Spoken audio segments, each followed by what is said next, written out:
The vessel drifted through the quiet lane between stars, silver hull glinting against the soft glow of a nebula stretched across the dark. To passing eyes, if any eyes had been out here, it would have seemed a wandering spark in an endless sea. To those within, it was a world, fragile yet determined, carrying the weight of centuries of memory and the fragile promise of tomorrow. The Horizon's call had been built not for war or empire, but for discovery. Its engines were quiet, efficient, older than any one person alive on board, and yet tended with reverence. The ship was not large by the standards of the empires that filled the spiral arms, but it had a soul of endurance. Within, its crew of 25 lived close, ate together, argued, laughed, and sometimes wept in equal measure. Humanity had stretched itself across the stars over long ages, and though many branches of its kindred settled, fractured, and rebuilt themselves, the Horizon's call carried one of the smaller threads, a group not bound by flags, but by longing. Captain Mariel was not one to impose the rigidity of hierarchy unless it was needed. She had been chosen not for ambition, but for steadiness.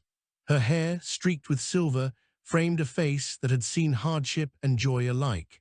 On this day, she stood in the bridge's forward gallery, a wide arc of glass and hardened composites opening to the void, hands clasped behind her back. The nebula ahead shimmered in hues of violet and azure. Dust clouds curled like brush strokes across canvas, the nursery of unborn stars. A faint current of energy made the instruments whisper and chirp. Mariel exhaled softly, as though trying not to disturb the silence of creation itself. Behind her, footsteps approached. Alarin, the navigator, tall and perpetually restless, moved with a kind of nervous grace. His eyes never stayed long on one thing. He paused at her side, gaze fixed on the glowing field. "Beautiful," he murmured, but the scanners read turbulence deeper in. "We could skirt the edge and take the safer course." Mariel tilted her head slightly. "And what do you want, Alarin? The safe path or the luminous one?" He laughed quietly, a touch embarrassed. "I want to dive into it, of course. It calls to me, but it is my duty to offer the prudent path." "Then let us follow both your heart and your duty," Mariel said, a smile ghosting her lips. "Plot us a course through the light, but slow and careful. We are not here to conquer the stars, only to walk among them." Alarin nodded, already moving to the console. His fingers traced the holographic map that unfolded like a luminous web, aligning trajectories and compensating for gravitic swells. As he worked, others filtered onto the bridge. Myra, the biologist, carrying the faint smell of the hydroponics bay clinging to her sleeves. Jon, the engineer, broad-shouldered and with hands perpetually stained from the guts of machines. Little by little, the heart of the crew gathered, as they always did whenever something wondrous stood before them. It was not protocol, but instinct. None wanted to miss the unveiling of a new sight. The nebula grew larger in the gallery, luminous clouds flowing past like waves of painted fire. The ship glided forward, its sensors unfolding invisible feelers through the thickening haze. Electricity played across the hull in delicate arcs, harmless but dazzling. "Organic compounds in high concentration," Myra whispered, her eyes alight as she scrolled through the data. "Hydrocarbons, nitriles, even amino structures drifting free, a cradle of possibility." Jon gave a low chuckle. "So if we shut off the engines and open the airlocks, would we sprout new crewmates out here?" "Not quite," Myra replied, though she smiled despite herself. "But given time, given stability, places like this may have birthed entire biomes. Perhaps life began in clouds such as these, long before it ever settled on planets." Captain Mariel watched them, listened to their voices mingling, and felt a warmth in her chest. The voyage was long, their destination not always clear, but moments like these gave it shape. Humanity had endured wars, exoduses, and encounters, both hostile and wondrous, with the civilizations that dotted the stars. Yet here in the quiet marvel of a nebula, they were reminded of why they had reached beyond their cradle, not to dominate, but to understand, to belong in the great story unfolding. The ship's intercom chimed. A soft, measured voice spoke, belonging to Senna, their communications keeper. Captain, we are receiving an anomaly in the long-range band, not from the nebula itself, something older. A transmission, faint but persistent. Mariel straightened. Bring it here. A pause, then the bridge filled with a wavering tone. It was fractured like a voice half lost in the wind but patterned, a rising and falling rhythm that repeated. Yon frowned. Not natural. Mira leaned closer, brow furrowed. Not ours either, too steady. Alarin glanced up from his console. Direction, Senna's voice returned through the intercom. Vector 12 by 9, embedded deep in the nebula. Estimated distance, 3.6 light hours. The crew exchanged glances. Beyond exploration, beyond survival, there was always the possibility of contact. Humanity had found allies and rivals among the stars, though more often the latter. Still, each new signal carried hope. Not all intelligences needed to be threats. Some could be bridges. Mariel folded her arms, gaze still fixed on the violet expanse before them. Alarin, adjust our path, take us toward the source. Caution, but not hesitation. The navigator nodded, fingers dancing over his console. The ship shifted course, slipping deeper into the radiant storm. The shimmer outside intensified, colors dancing in streaks as if the vessel sailed through a dream. Hours passed in quiet anticipation. The signal grew clearer, though never whole. Fragments of melody intertwined with pulses of static. Myra and Senna bent over instruments, filtering, decoding, searching for meaning. Yon monitored hull integrity as energy swells pressed against their passage. Mariel remained at her post, watchful, calm, though inside her heart beat with the old thrill, the call of the unknown. When at last the source revealed itself, the crew fell silent in awe. Out of the haze, a shape emerged, vast, ancient, scarred by time. It was not a ship in any human sense, though it bore the remnants of design. Towers and arcs of material jutted outward, fused with crystal-like growths of nebular matter. It hung adrift, neither alive nor entirely dead, a cathedral of the void. Lights flickered faintly along its surface, more like dying embers than working systems. By the stars, Alarin whispered. How long has it been here? Mira pressed a hand to the glass, eyes wide. It is grown into the nebula itself. As though it has become part of the storm. Senna's voice came, hushed with wonder. The signal is from within. Something still breathes inside that husk. Yon gave a low whistle, and we've come knocking. Mariel did not move for a long moment. She let the sight settle into her bones, the testimony of ages waiting. Then she turned, steady and clear. Prepare an approach. We will see what remains within this drifting giant. Humanity has always found its place by listening first, not shouting. Let us listen now. The crew moved to their tasks, tension threaded with anticipation. For in the heart of the nebula, within the ruins of a forgotten vessel, a new chapter was waiting to be written. The Horizon's call pressed onward, its human crew carrying with them not weapons or banners, but curiosity, courage, and the quiet hope that perhaps this meeting would prove that humanity's presence in the stars was not merely survival, but a gift worth sharing. The docking clamps groaned as they latched against the relic's hull, metal straining against alien alloy. The sound reverberated through the Horizon's call, a deep, uneasy tremor that made even the most seasoned crew shift uncomfortably. They had docked with derelicts before, but this was different. This was not a ship left behind by war or accident. This was something older, something the galaxy itself had half forgotten. Sensors strained to map the ancient structure, returning only fragments. Walls of fused alloy and crystal resisted their scans. Whole corridors bled into static, as if the relic refused to be measured. Portions appeared almost organic, like the ribbed curves of a colossal shell, others geometric in ways that defied human angles. No registry, no recognizable insignia, not even the scarring of battle, only age upon age of silence. In the preparation chamber, the crew suited up. The room was crowded with the hiss of seals locking, the clatter of helmets, the nervous clearing of throats. Layered exo-armor, dull gray and streaked with scratches from past journeys, became their second skin. These were not suits of war, but shields of survival, designed to protect fragile human bodies from vacuums, toxins, and atmospheres they were never meant to breathe. Jon, ever practical, tested the magnetic grip of his boots against the deck. His voice came over the comms, rich and gravelly. "Hull composition is stubborn. My cutters may not even scratch it." But that docking port we found, it almost opened itself, like it was waiting for us. Mira adjusted the seals on her gloves, her excitement poorly concealed. Her voice was bright, eager, spilling over the channel. Then perhaps it remembers what it was built for. Doors open when someone is meant to walk through them. Captain Mariel entered last, fastening the clasps of her suit with deliberate calm. She looked each of them in the eye through their visors, a steadying presence in the air of unease. "We enter as guests," she said, her voice carrying quiet authority. "Not conquerors, not scavengers. Keep your recorders active, but your minds open. If this place carries memory, we will honor it." The airlock cycled with a low hiss.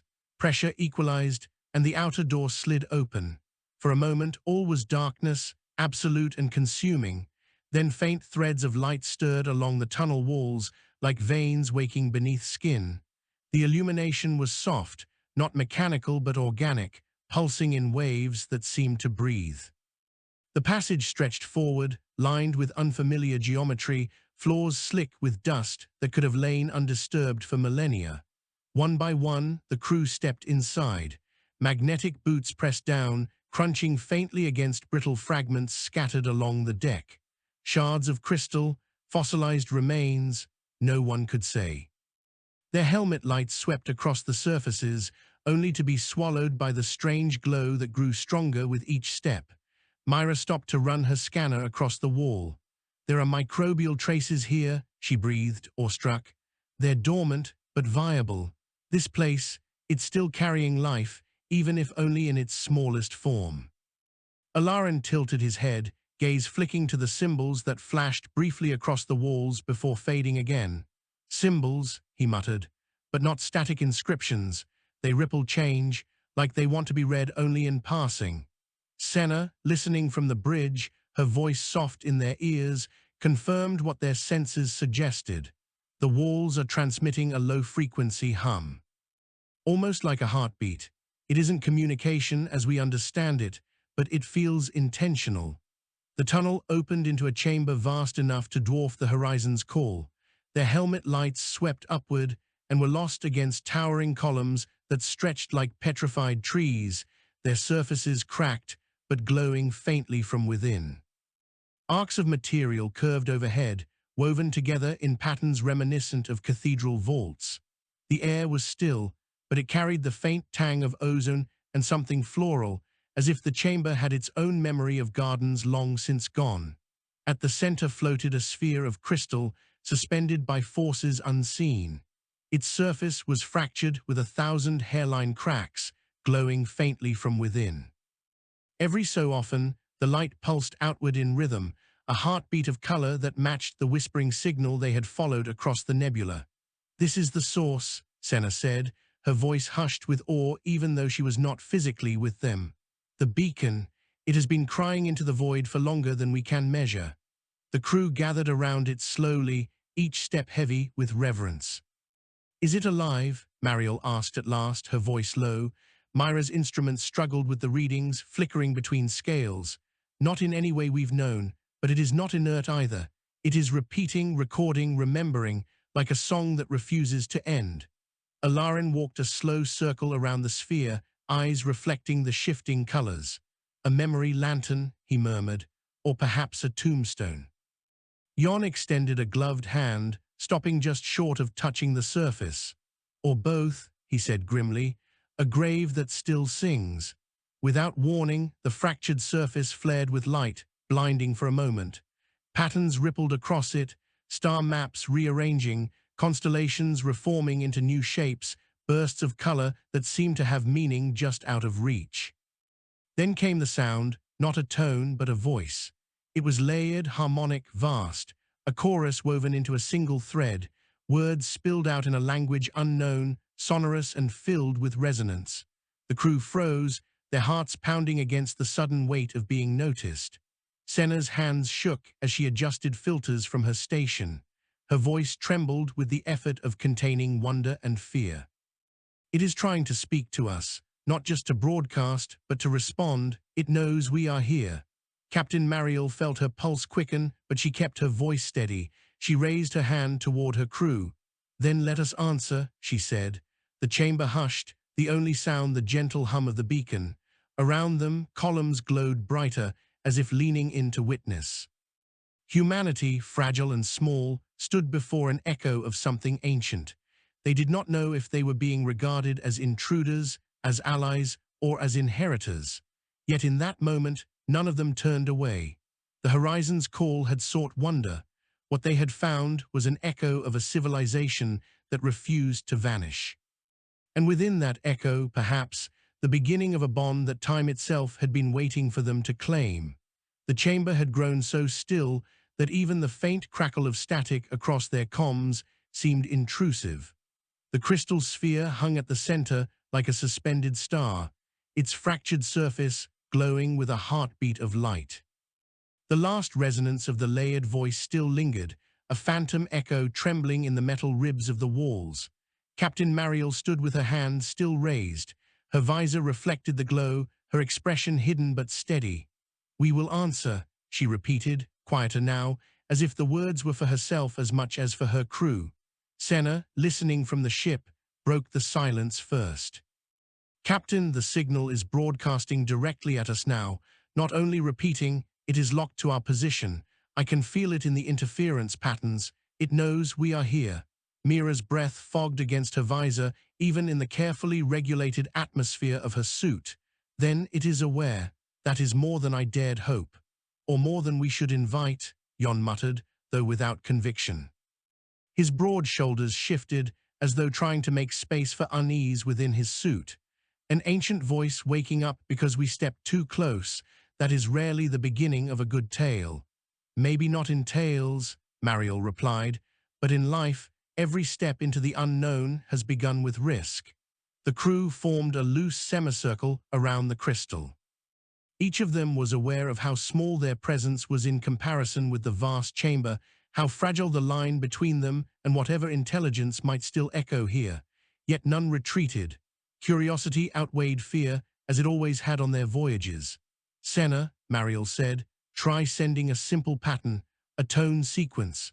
Make it balanced, symmetrical, something that shows intent without language." "Understood," Senna answered. On the bridge, her hands moved carefully across her console. Within the chamber, the crew could hear the faint rising and falling hum through their helmet comms. 3 tones, evenly spaced. A pause, then 3 tones again. For a long moment, nothing happened. The only sound was the whisper of their own breaths. Then the crystal sphere flared. The chamber filled with answering tones, 3 rising and falling in harmony with their own. The sequence repeated, then expanded, 5 tones, woven in a spiral of resonance that moved from one column to another like a wave of light. Alarin let out a breath that was almost a laugh. "It answered. It heard us." "It is mimicking, but with variation," Myra said, wonder in her voice. "That is not just a recording, that is interaction." Jon adjusted his footing, gaze fixed warily on the glowing arcs overhead. "Or it is a trap designed to lure in the curious." Mariel turned toward him, her expression unreadable behind the visor. "Every meeting begins with uncertainty. We can choose fear, or we can choose to listen." The crew continued the exchange. Senna sent new sequences, alternating rhythms, shifting intervals, pauses deliberately placed. Each time the sphere responded with a mirrored reply, sometimes expanding, sometimes distilling, but always acknowledging. The dialogue was primitive, mathematical, yet undeniably communicative. As the exchange unfolded, Myra's instruments began registering faint changes in the chamber's atmosphere. "There's an adjustment happening," she murmured, "trace gases shifting. The chamber is regulating itself as if preparing for us." "Preparing how?" Jon asked. "Not to harm," Myra said quickly. "The opposite. Oxygen levels are rising, temperature stabilizing closer to human comfort." Mariel considered this. it is learning us. The thought pressed heavily on them all. To be studied was one thing, to be recognized was another. The relic, silent for who knew how long, was adjusting itself to welcome them. The sphere pulsed again, brighter than before. This time the sound that emerged was not only harmonic, but edged with syllables, structures of sound that carried cadence, rhythm, something approaching words. Though the meaning was lost, the intent was unmistakable, a voice striving toward clarity. Senna's voice trembled across the comms. "Captain, it is trying to speak." Mariel nodded slowly. "Then we will give it patience." Every language began with patient listeners. The crew remained there for hours. They tried different approaches, repeating sounds, showing simple images on their visors, projectors, even gestures. The sphere adapted, its light shifting to mimic shapes, its voice rising in tone and complexity. Patterns began to emerge, an insistence on certain forms, as though it was pointing again and again to some central idea. Myra pressed her gloved hands together, thoughtful. It is not only imitating us, it is reminding itself, like an elder relearning a forgotten tongue, or like a ghost trying to remember how to breathe, Alarin said softly. At last, the crew withdrew, returning to the airlock with heavy steps. Their suits carried new data, their minds carried new questions. Behind them, the sphere continued to glow faintly, its rhythm steady. Not sleeping again, not yet, waiting. The debriefing filled the common hall. The room was circular, lined with panels of softly glowing wood, an aesthetic choice Mariel had insisted on when the ship was first commissioned. "Metal on metal can't remind us of home," she had said then. "We need warmth if we are to endure." Now that warmth framed a meeting heavy with unease. The crew sat around the long table, helmets removed, faces drawn with the aftershocks of wonder and fear. Senna displayed the recordings across the center screen, the pulsing lights, the rising tones, the attempt at words. The audio filled the hall again, resonant and uncanny. Yon rubbed his temples. "I do not like the thought of it learning us, adjusting its own environment to fit us in. That feels too much like being swallowed." "Perhaps it is hospitality," Myra countered gently. "We prepare rooms for guests, do we not? Why assume the worst? Because we do not know what remains in there," Yon shot back. "If it was a civilization, perhaps it is gone for good reason, some doors closed to keep us safe." Alarin leaned forward, his restless eyes brighter than ever. "And some doors open to show us who we might become. That thing has been calling out for ages uncounted. It was not meant to be forgotten." Senna looked to Mariel, hesitant. "Captain, the beacon is locked to our signal. It is following us even when we withdraw. It will not let us be strangers again." The hall fell silent, all eyes turning to Mariel. She let the silence stretch, weighing the words. Then she spoke. "We came to the stars not to conquer, but to listen. That is what we will do, carefully but without retreat." The next day, a smaller team returned. Mariel led them, Myra with her instruments, Alarin with his restless intuition, and Yon for security. Their suits carried fresh recording equipment, as well as a compact console Senna had devised overnight, capable of translating signals into layered visual and auditory patterns. As they re-entered the vast chamber, the sphere brightened in greeting. The harmonics filled the air, rising and falling like breath. The columns glowed more vividly, as though the chamber itself was listening. Senna's console projected simple images, a circle, a triangle, a spiral. The sphere answered with corresponding shapes of light flickering across its surface. Then unexpectedly it added another, a lattice, complex, interwoven. "What is it showing us?" Alarin whispered. "Not geometry," Myra said slowly. "A structure, a framework." She tapped at her readings. "It's repeating the pattern, insisting." Mariel studied the lattice. "Perhaps it is showing us itself, its own foundation." Encouraged, Myra projected a double helix, the universal mark of biology, the shape of life. The sphere pulsed violently, colors racing across its cracks. The voice swelled into a layered chorus, fragments of syllables echoing like half-remembered words. The chamber seemed to tremble with urgency. "It knows life," Myra breathed. "It remembers life." The lattice expanded, shifted, merged with the helix. For an instant, the sphere projected an image into the air itself, a vast expanse of stars, scattered like diamonds, with great arcs of light spanning between them. At the intersections glowed clusters, like lanterns strung across infinity. Then the vision fractured, collapsing into static. The crew staggered back, overwhelmed. "What was that?" Yon demanded. "A map," Alarin whispered. His voice shook with awe. "It showed us where it came from." Mariel felt her breath catch. She knew instinctively that they had been entrusted with something precious. Not only a relic, but a fragment of memory belonging to a civilization older than any records, a civilization that had reached across the stars as freely as they now wandered. And through silence and ruin, it still sought someone to hear its voice. She touched her comm. "Senna, record everything. Whatever this beacon holds, it may change not only us, but all who still search for meaning in the stars." The crystal sphere pulsed once more, steady and patient, waiting for them to continue the dialogue. They stayed until exhaustion forced them to withdraw. Back on the horizon's call, the crew ate in silence, the ordinary clatter of utensils sounding strangely hollow against the memory of harmonic voices. Sleep came uneasily. Dreams were filled with lattices of light and voices that echoed without form. Mariel sat alone in her quarters long after the others had drifted into restless rest. She gazed at the faint glow of the nebula beyond her viewport, the colors shifting like breath. She thought of the sphere, patient and broken, still remembering. She thought of her people, scattered across the spiral, each struggling to find meaning in the void. Perhaps this was the bridge between them, a reminder that humanity was not alone, nor had it ever been. When the dawn cycle lights rose aboard the ship, she stood, resolute. A decision had been made, not in words but in conviction. Humanity's place among the stars would not be one of silence. They would listen, they would learn, and they would answer. The voyage of the Horizon's Call had found its purpose anew. The Horizon's Call was never meant to be an archive, yet its halls were filling with memory. Screens glowed with data pulled from the crystal sphere. Recorders replayed tones that resonated through the ship like an unending song. Crew who normally kept to their routines now lingered in corners, murmuring about star maps, lattices of light, and the voice that was not yet a voice.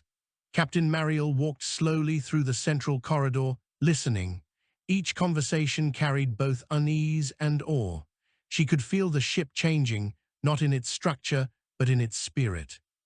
25 people, used to the rhythm of maintenance and the quiet dignity of exploration, had stumbled into something that demanded more than observation. It demanded participation. In the common hall, Myra had spread out her instruments like a shrine.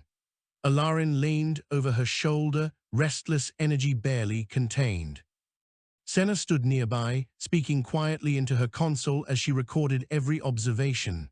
Yon lingered in the background, arms crossed, ever the cautious one. Myra looked up as Mariel entered. Her eyes were bright, fevered with curiosity. "Captain, it is not just sound.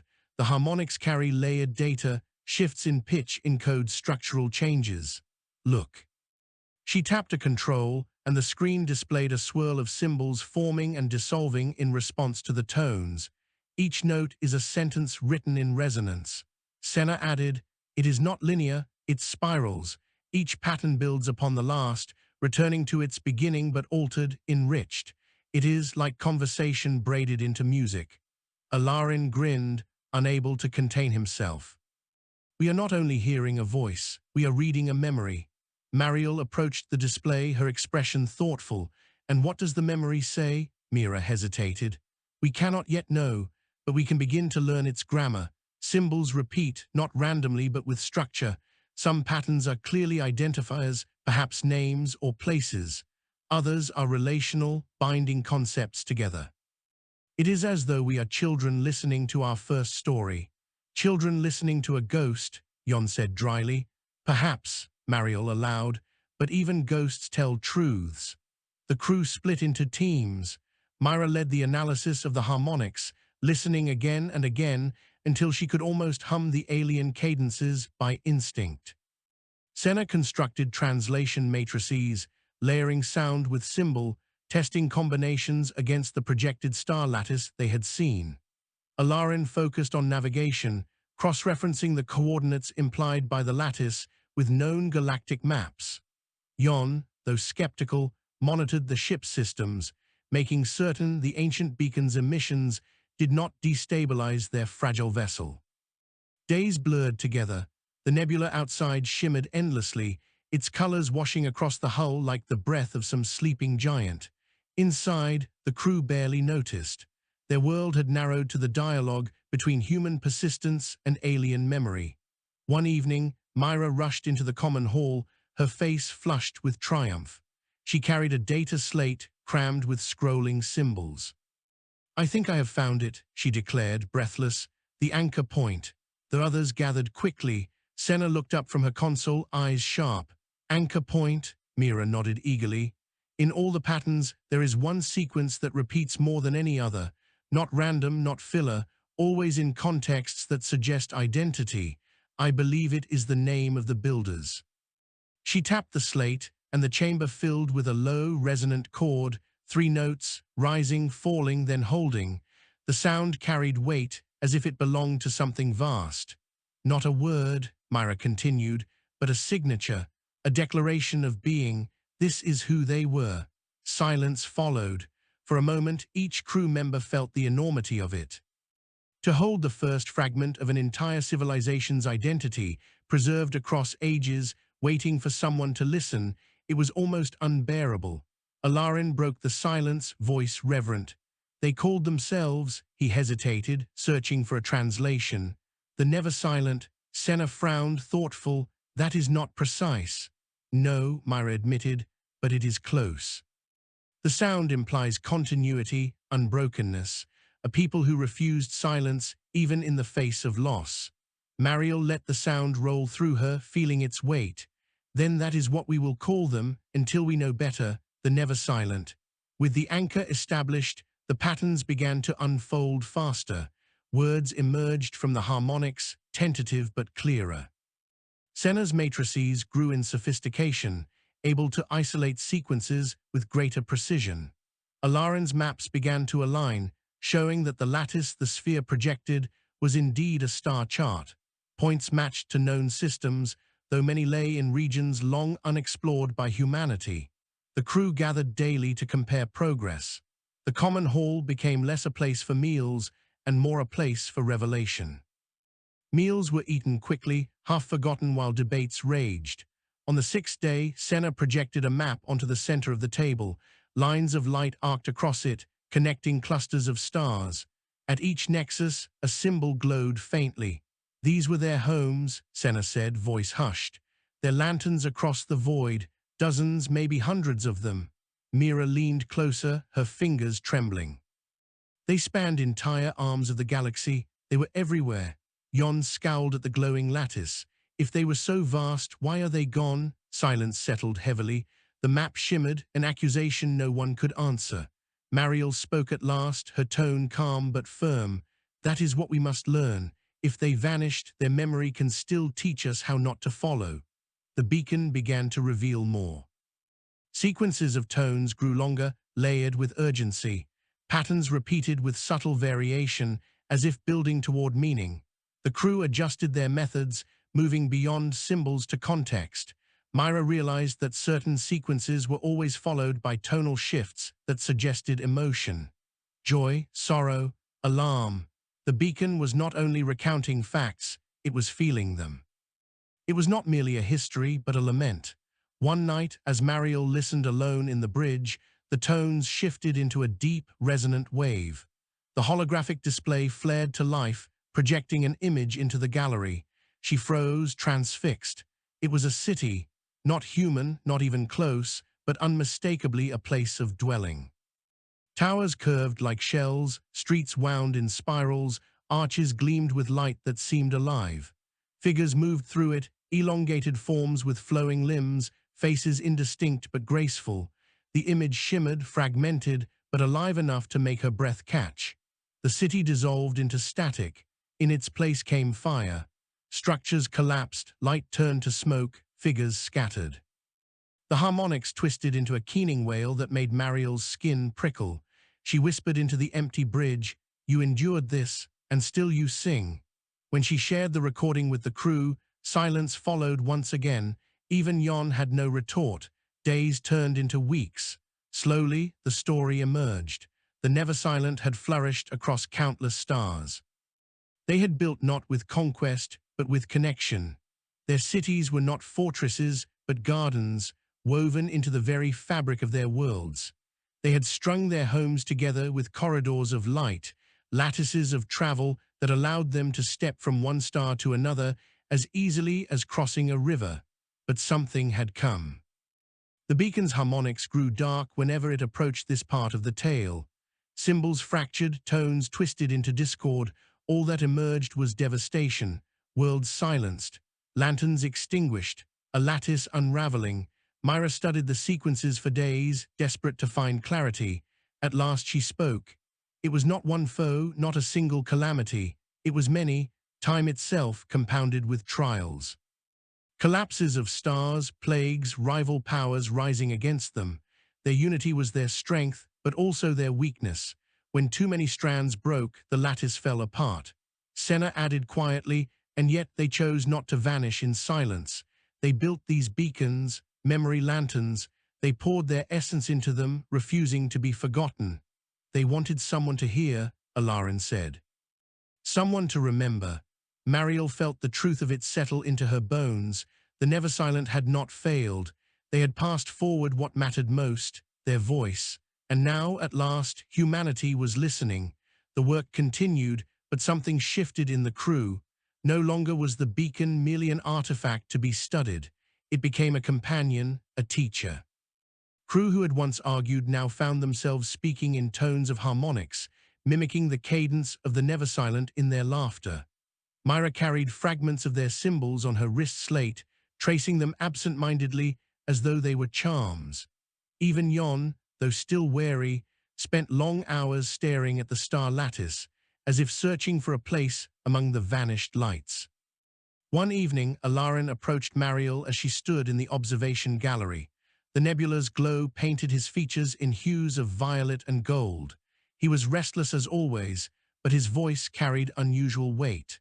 "Captain," he said softly, "do you ever think they were waiting for us, that they built these lanterns knowing someone would come?" Mariel did not answer immediately. She gazed out at the stars, at the endless fields of light. "Perhaps they did," she said at last, "or perhaps they simply believed that someone someday would be listening. That was enough for them."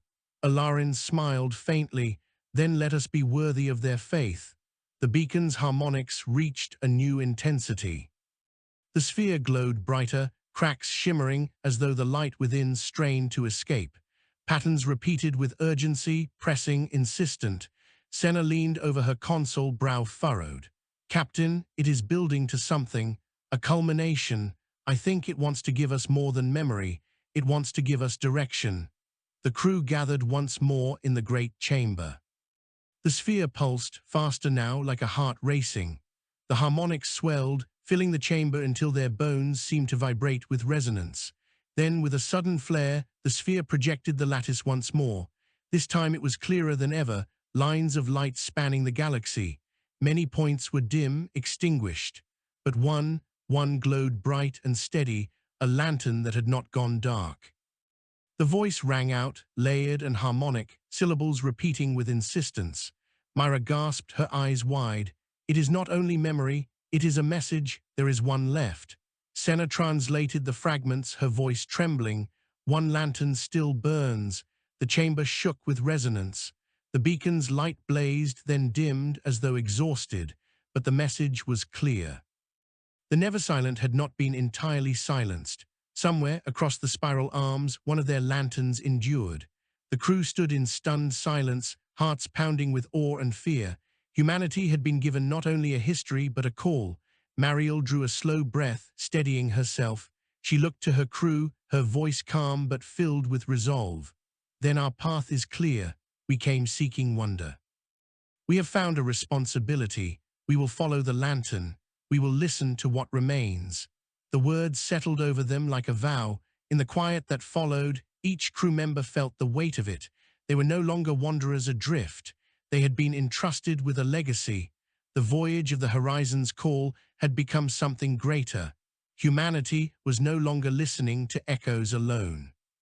They were being invited into a story that had never truly ended, and they would answer.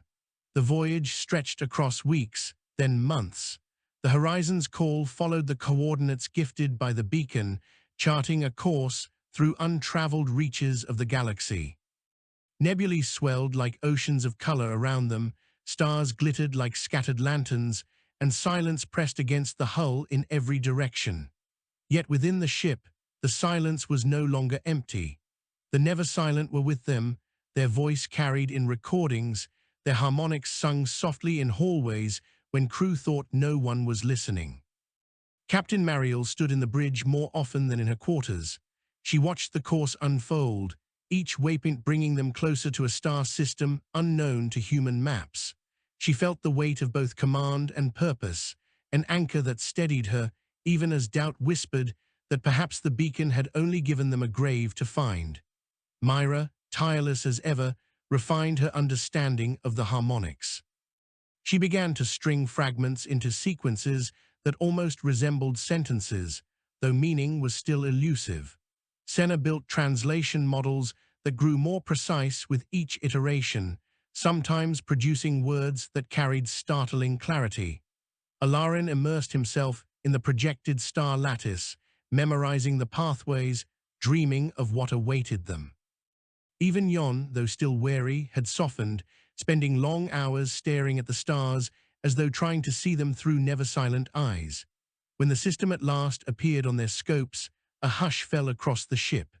The star was a warm yellow, not unlike humanity's own sun. Around it circled 5 worlds, 2 gas giants, and a scattering of moons. But it was the third planet that seized their attention. It gleamed, not with the pale reflection of starlight on oceans, nor the raw glow of magma through fractures, but with something deliberate. Patterns traced across its surface, luminous arcs stretching from continent to continent. From orbit, it looked as though the planet itself had been woven with light. Senna's voice trembled across the comms. The last lantern. The crew gathered at every viewport, staring in silence. The planet pulsed gently, as if alive, as if it had been waiting for them. Mariel gave the order quietly, reverently, "Take us in." As the Horizon's Call descended, the scale of the lattice became clear. Vast structures encircled the planet, great rings of crystal and alloy that shimmered like dew in the star's light. They were fractured in places, weathered by time, but still intact, still glowing with the faint heartbeat of energy. Yon scanned furiously, his brow furrowed. "There are emissions, Captain. Power still flows through those structures, controlled, not decay. Someone is keeping them alive." Mira's voice was hushed. Then the Neversilent endure. Closer still, they saw the cities. They sprawled across continents like veins of light, not angular grids, but flowing spirals, arcs, and crescents that curved with the land. Towers rose like frozen waves, bridges spanned valleys in gleaming arcs. At the heart of each city glowed a central spire, a beacon of its own, radiating soft pulses into the sky, and moving among them figures. "Life signs confirmed," Senna whispered, disbelief coloring her tone. "Dozens, no, hundreds of thousands, breathing, moving, alive." A silence heavier than ore filled the bridge. Against all odds, the Neversilent had not been entirely silenced. Their descendants still walked beneath their lanterns. Alarin laughed, not from mockery but from sheer joy. "We are not too late." Mariel let the vision burn into her memory, searing it as deeply as any vow. "Prepare a landing site, somewhere open, visible. We will not skulk in shadows. We will arrive as guests." The chosen site was a plain near one of the luminous cities. It shimmered with tall grasses that swayed like waves, their tips glowing faintly in the twilight. Beyond, the city rose in sweeping spirals, its lights reflecting in rivers that curved like silver ribbons. The Horizon's Call descended slowly, its thrusters stirring the glowing grasses into swirls. The crew stood at the airlock, armored but unarmed, every heart pounding. Yon muttered, half to himself, This is either the most foolish or the most noble thing we have ever done. Both, perhaps, Mariel said, her voice steady. The airlock cycled open. A breath of alien wind rushed in warm, carrying scents unlike anything of Earth. The crew stepped out together, boots sinking slightly into soil that glowed faintly under pressure. Above them, the sky was deep violet, stars just beginning to pierce the dusk. They did not wait long. From the city, figures emerged. Dozens at first, then more, gliding across the plain with movements both fluid and deliberate. They were tall, taller than humans by a head or more, with limbs that seemed both jointed and flowing, as if bone and muscle had been shaped into grace. Their faces were elongated, eyes luminous, features unreadable yet not hostile. Their bodies glimmered faintly, as though light lived beneath their skin. The humans stood their ground, hands open, no weapons raised. Mariel stepped forward slowly, each motion deliberate. She inclined her head, not as a bow of subservience, but as a gesture of respect. The foremost of the Neversilent inclined in return. A ripple passed through the gathered figures, a shimmer of light across their forms. Then a sound rose, layered, harmonic, resonant. It carried across the plain like a song. Myra gasped, clutching her recorder. It is the same cadence, the same voice as the beacon. Senna adjusted her console, fingers trembling. Translating, "Give me a moment." The harmonics shifted. The foremost figure extended a hand, palm outward. The gesture was universal, unmistakable, peace. Mariel mirrored it, her gloved hand raised. Her voice carried across the plain, steady and clear. "We are listeners, we are seekers, we heard your lantern." For a long moment, only the harmonics answered. Then Senna's console flickered and words emerged, halting but comprehensible. "Not gone, not forgotten, you came." The humans froze, breath caught in their throats. Myra whispered, tears streaking her cheeks, "They understand us." The figure stepped closer, its luminous eyes fixed on Mariel. It repeated, slower this time, as though shaping its mouth to unfamiliar sounds. "You came." Mariel's heart pounded, but her voice did not waver. "Yes, we came, we listened, we heard you." The Neversilent's face shifted, no smile, not in the human sense, but a softening, a glow that spread across its features. It turned, gesturing toward the city, and the harmonics swelled into something that needed no translation. Welcome. They were led into the city. The streets curved with flowing grace, lit from beneath, as though veins of light carried power through the ground itself. Structures rose like living crystal, their surfaces shifting colors with the passage of wind. Everywhere were signs of life, children of the Neversilent darting between arches, elders gliding slowly, voices blending in resonant chords. The humans walked among them, eyes wide, recording everything. They were not shunned, nor were they mobbed. Instead, the people of the city watched them with a kind of quiet reverence, as though they were both familiar and strange. In a great hall at the city's center, the foremost figure led them to a dais of glowing stone. The air itself hummed faintly, filled with harmonics that resonated in their bones. The figure gestured, and the harmonics shifted into words once more. "You listened, lanterns called, you answered." Senna, voice trembling, translated their reply. "Yes, we heard your memory, we followed." The Neversilent's voice deepened, sorrow threading through it. "Many lost, lanterns dark, we remain, few." Mira stepped forward, unable to contain herself. "But you are alive, your voice endures."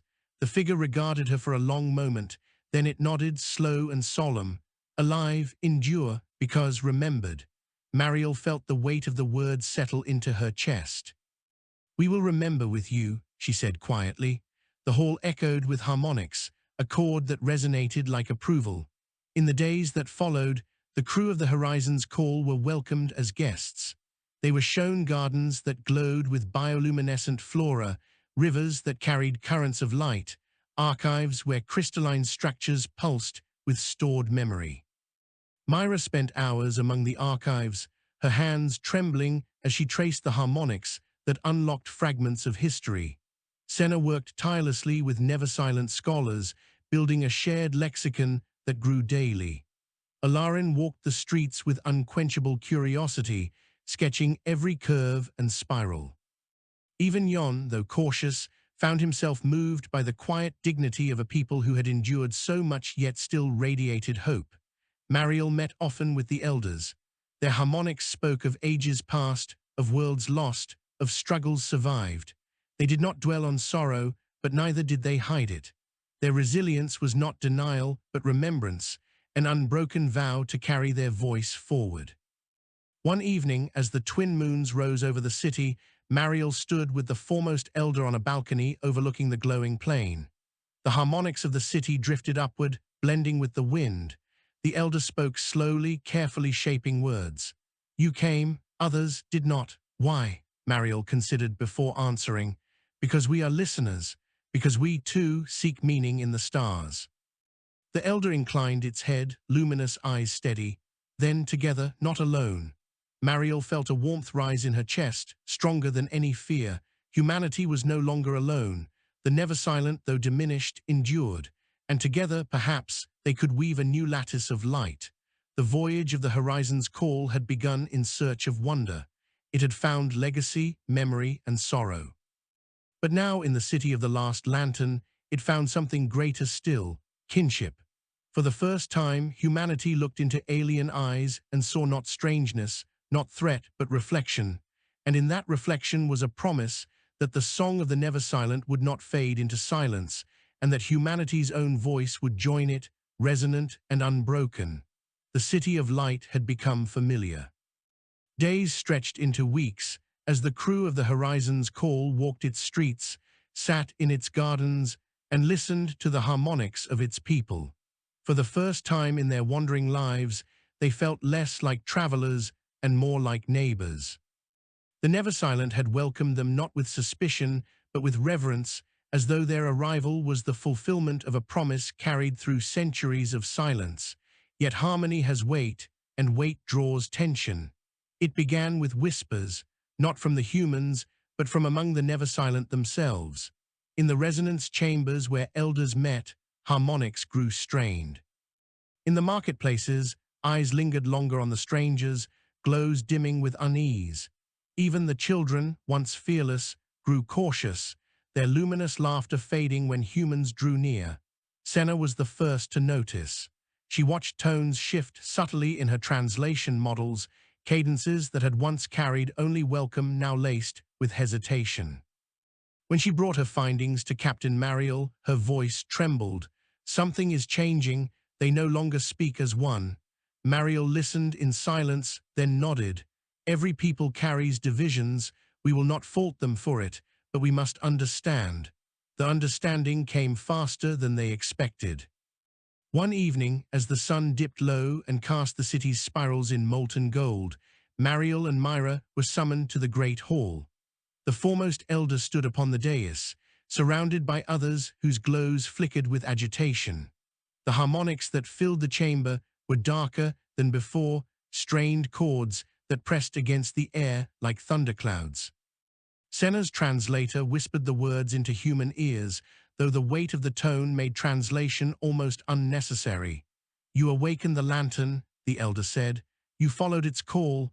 You entered our world, but some say too late. Some say you carry silence with you."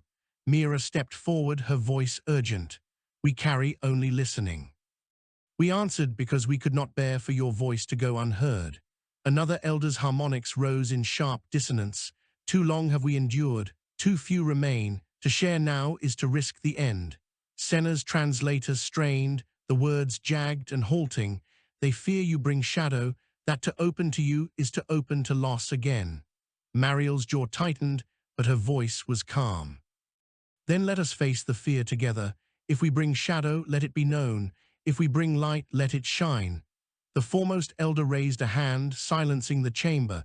Its glow dimmed, then steadied.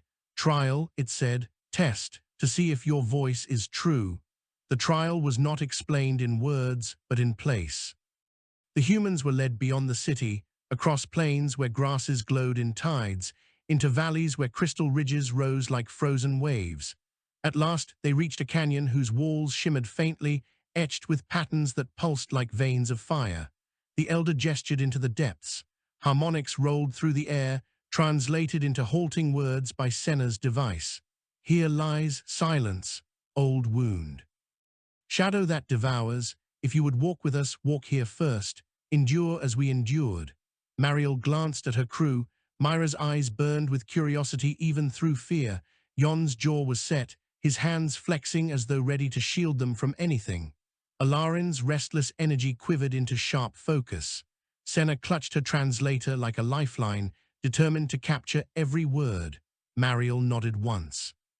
We will walk. The canyon swallowed them in silence. At first, the walls glowed faintly, casting eerie patterns across their suits. But as they descended, the light dimmed. Air grew heavy, pressing against their lungs even through filtration. The harmonics that had filled the city fell away entirely. It was absence, profound and suffocating. Myra shuddered. This place is wrong. Even microbes are scarce. It is as if life itself fled. Yon's voice was grim, or was consumed. They pressed deeper. Cracks lined the walls, glowing faintly as if with the memory of fire. The ground was scarred, pitted with ancient fractures.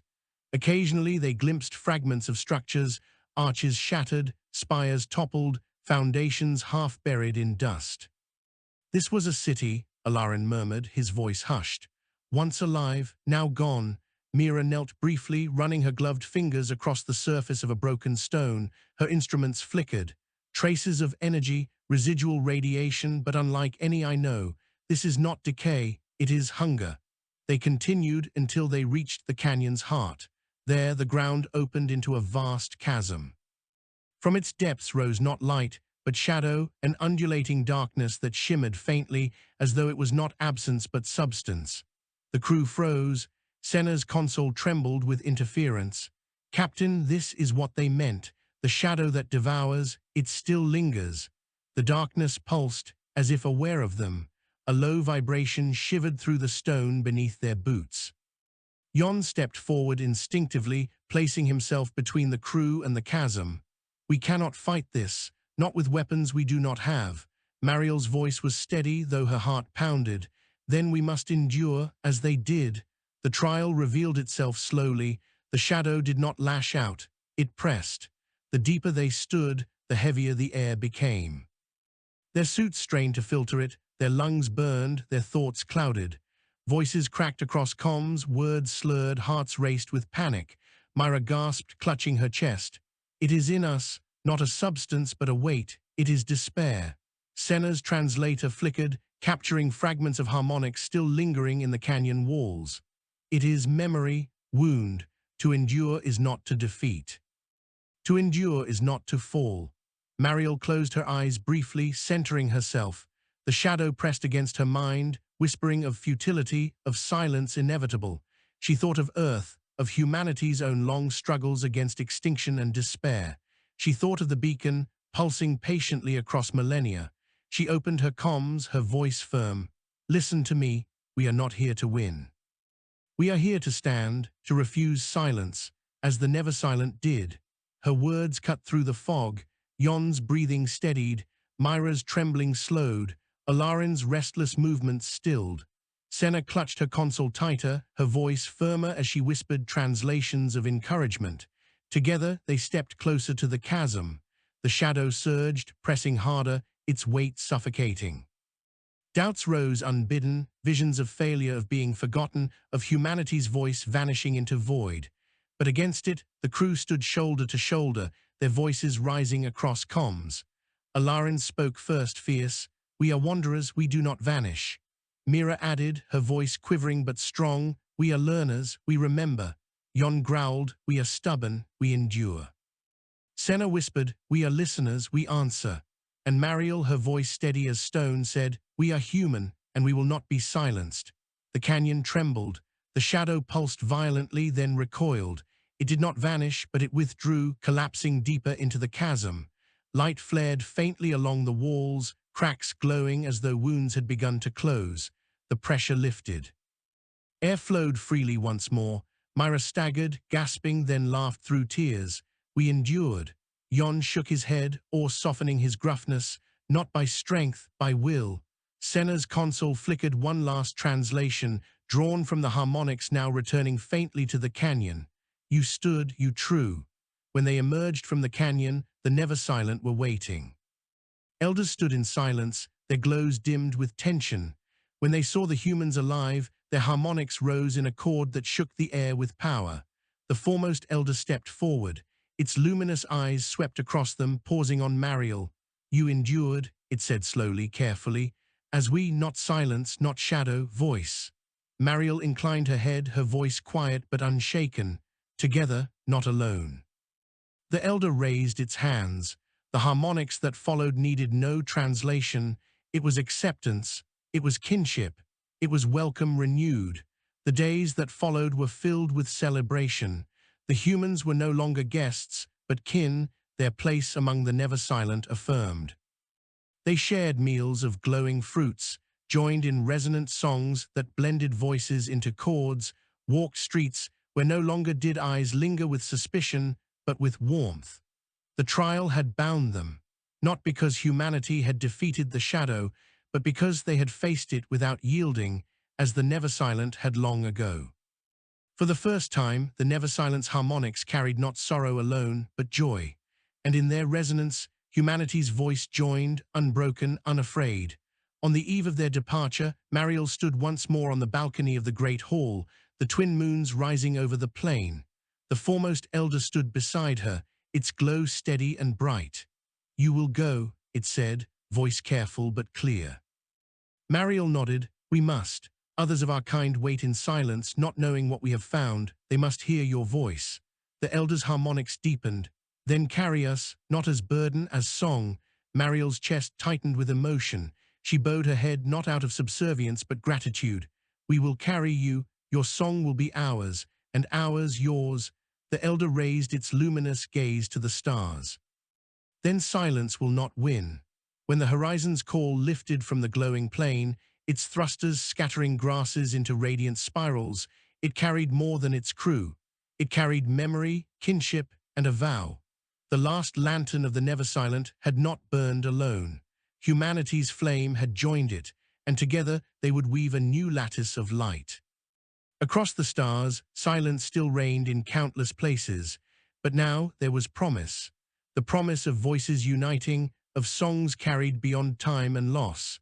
For as long as one listened, silence could never truly win, and humanity, stubborn, hopeful, unyielding, would never stop listening.